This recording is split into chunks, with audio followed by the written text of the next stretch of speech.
ने आचार्य श्री जगदानंद जी महाराज का इतना सुंदर प्रवचन सुना, जिसमें उन्होंने ये बताया कि संस्कृत का अध्ययन और अध्यापन कितना महत्वपूर्ण है।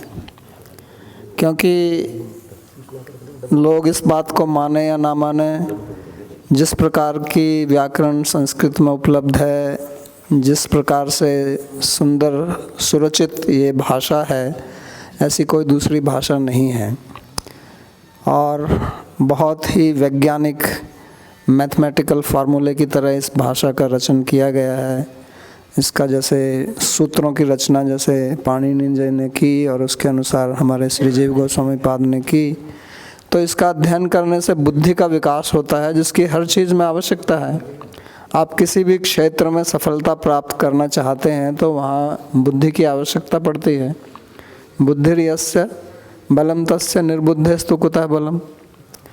तो अगर हम आरंभ से ही इस भाषा को प्रयोग करेंगे, और भाषा ही हमारा एक माध्यम है जब हम अपने विचारों को दूसरे तक पहुंचा सकते हैं, तो अगर हमारी भाषा अच्छी है, हमको भाषा का ज्ञान बहुत सुंदर तरीके से है, तो हम अपने विचारों को सुस्पष्ट रूप से दूसरे तक पहुंचा सकते हैं। जितने भी नेता लोग होते हैं, उनके अंदर एक ये गुण होता है कि वो भाषा का प्रयोग करना जानते हैं, और भाषा के बल पर ही वो दूसरों को प्रभावित करते हैं।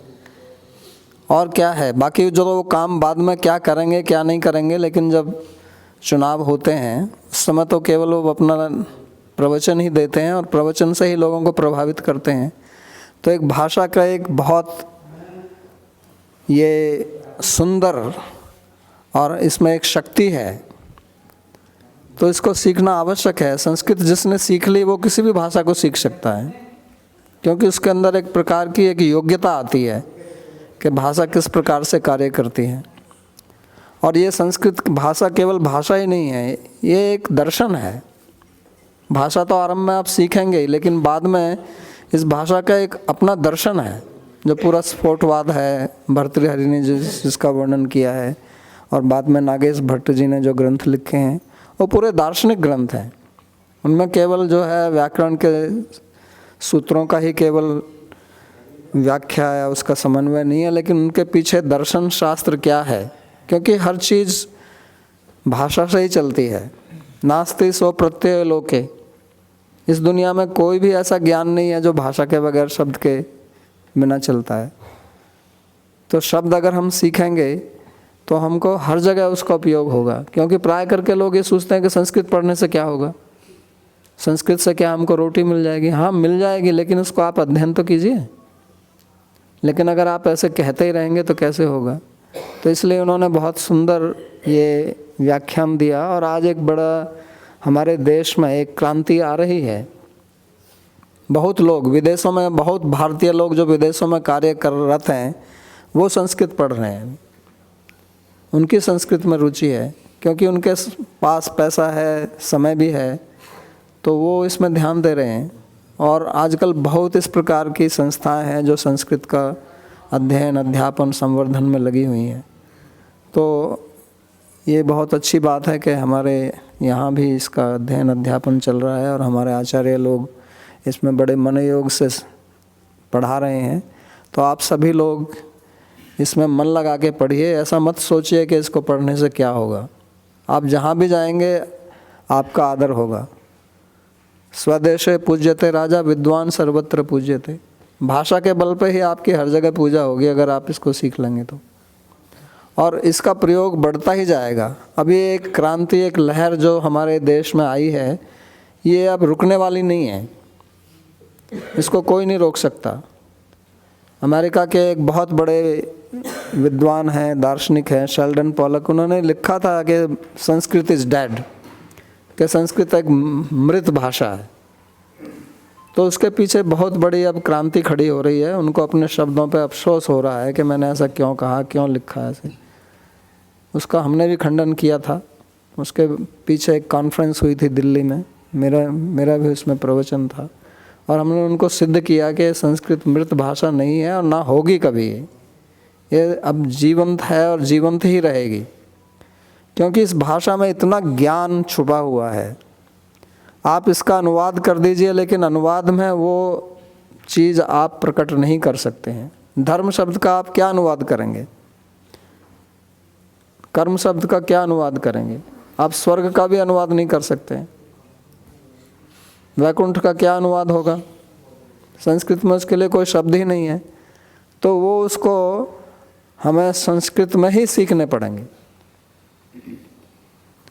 तो इसके लिए इसका अध्ययन जरूरी है। अगर आपको अंग्रेजी भी सीखनी है तो उसमें भी संस्कृत आपकी सहायता करेगी। हम आपसे संस्कृत में, इंग्लिश में प्रश्न कर सकते हैं, आप उनका उत्तर नहीं दे सकते इंग्लिश के वाक्यों का। अभी कहेंगे इट इज़ रेनिंग, अभी बारिश हो रही है ना, तो बोलेंगे इंग्लिश में इट इज़ रेनिंग। अब हम आपसे पूछें कि इट का क्या मतलब है इस वाक्य में, तो कोई उत्तर नहीं है। अगर ये पूछा जाए इट इज़ रेनिंग में इट का क्या मतलब है, जो आपका सब्जेक्ट है, विषय है, उद्देश्य, और उसके बाद में जो विधेय है, तो इसमें क्या है, इसका उत्तर नहीं है। हमारी संस्कृत में ये सब चीज़ें स्पष्ट रूप से इन पर बहुत विचार किया गया है। शब्द क्या है, शब्द का अर्थ क्या है, क्या अर्थ होता है शब्द का, गाय कहने से क्या मतलब होता है, गाय क्या जो हम लिख रहे हैं गा आ या वो गाय है, या जो शब्द में बोल रहा हूँ वो गाय है, कि वो जो बाहर खड़ी हुई 4 पैर वाली है वो गाय है, कि हमारे दिमाग में जो गाय है वो गाय है, कौन सी गाय है। ये हर चीज़ पे यहाँ प्रश्न उठा के उसका विश्लेषण किया गया है। ऐसा किसी भाषा में नहीं है। तो इसके लिए इसको आप मनोयोग से सीखिए, आपका बहुत काम आएगा अपने जीवन में। चाहे आप कुछ भी करें, भजन में भी काम आएगा, क्योंकि इससे आपकी बुद्धि का ही विकास नहीं होता, ये आपके हृदय को भी साफ करती है। इसलिए तो इसका नाम संस्कृत है। आपने देखा होगा कि अगर आप प्रिजन में चले जाएं, जेल में चले जाएं, कारावास में, या जितने भी क्राइम होते हैं, जो लोग क्राइम करते हैं, उसमें आपको संस्कृतज्ञ लोग नहीं मिलेंगे। संस्कृत जो जानते हैं वो लोग इस तरह के कार्य नहीं करते हैं, क्योंकि संस्कृत जो पढ़ेगा उसके विचारधारा ही बदल जाएगी। संस्कृत भाषा ही ऐसी है, इसलिए ये केवल भाषा नहीं है, ये पूरा एक दर्शन शास्त्र है। तो इसलिए जगदानंद जी महाराज का बहुत बहुत धन्यवाद, उन्होंने इतना अच्छा सुंदर प्रवचन दिया। और जैसा उन्होंने कहा कि बहुत उनके विदेशी विद्यार्थी हैं जो संस्कृत सीख रहे हैं और संस्कृत बोलने का भी अभ्यास कर रहे हैं, और भारतीय लोगों के लिए तो बहुत सरल है सीखना, क्योंकि हमारी भाषा में इतने शब्द हैं जो संस्कृत से ही आते हैं, और हमारी जो भी भाषा है, चाहे बंगला है चाहे हिंदी है, उसका व्याकरण उससे मिलता जुलता ही है।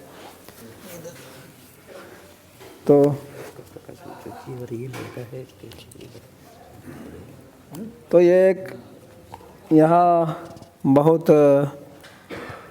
प्रसन्नता का विषय है कि हमारे जीव संस्थान श्री चैतन्य संस्कृत शिक्षा संस्थान के विद्यार्थी हैं श्री गौर गोपाल गोस्वामी जी। तो ये पूरे संपूर्णानंद संस्कृत विद्यालय में आचार्य की परीक्षा में प्रथम आए हैं। तो इनको संपूर्णानंद संस्कृत विश्वविद्यालय से सम्मानित किया गया। ये इनका मेडल है।